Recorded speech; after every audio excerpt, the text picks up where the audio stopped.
சரியா? ஏன் கர்த்தர் இந்த ஜனங்களை இப்படி ஆச்சரியமாய் கர்த்தர் முன்னே சென்று கோணலான பாதைகளை செவ்வையாக்கி அவள் அற்புதமாக நடத்தி கொண்டு போனார். சத்துருக்கள் எல்லாம் படையெடுத்து வந்தார்கள். இஸ்ரவேலை ஜெயிக்க முடியல. இன்னைக்கு இஸ்ரவேலை ஜெயிக்க முடியாது.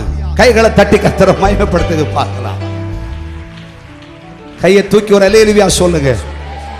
இஸ்ரவேலே, நீ என் ஜனம், நீ என் ஜனம். உன்னோடு போரிட்டு யுத்தம் செய்கிறவன் தலை வணங்குவான். இஸ்ரவேலை யாராலும் ஜெயிக்க முடியாது. அன்னைக்கும் ஜெயிக்க முடியாது, இன்னைக்கும் ஜெயிக்க முடியாது, என்னைக்கும் ஜெயிக்க முடியாது. இஸ்ரவேல் தேவனுடைய ஜனம். நம்ம கர்த்தருடைய பிள்ளைங்க. ஹல்லேலூயா. நமக்கு பொய் சொல்லி வாழ தெரியாதுங்க, அநியாயம் பண்ணி வாழ தெரியாதுங்க,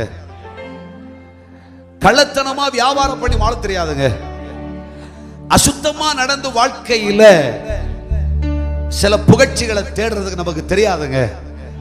ஆனா நமக்கு ஜெபிக்க தெரியுங்க, துதிக்க தெரியுங்க, அழத் தெரியுங்க, கண்ணீர் வடிச்சு ஸ்தோத்திரம் பண்ண தெரியுங்க. ஹல்லேலூயா.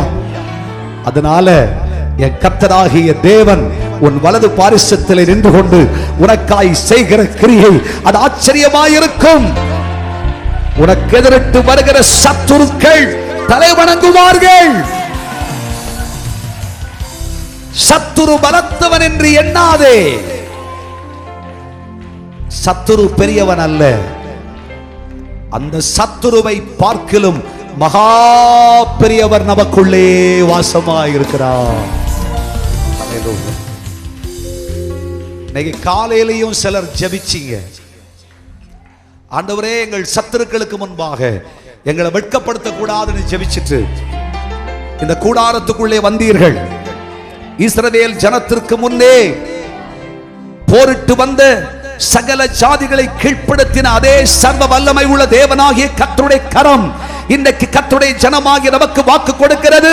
நீ தோற்று போக மாட்டாய், நீ ஜெயிப்பாய், ஜெயிப்பாய், நீ ஜெயிப்பாய்.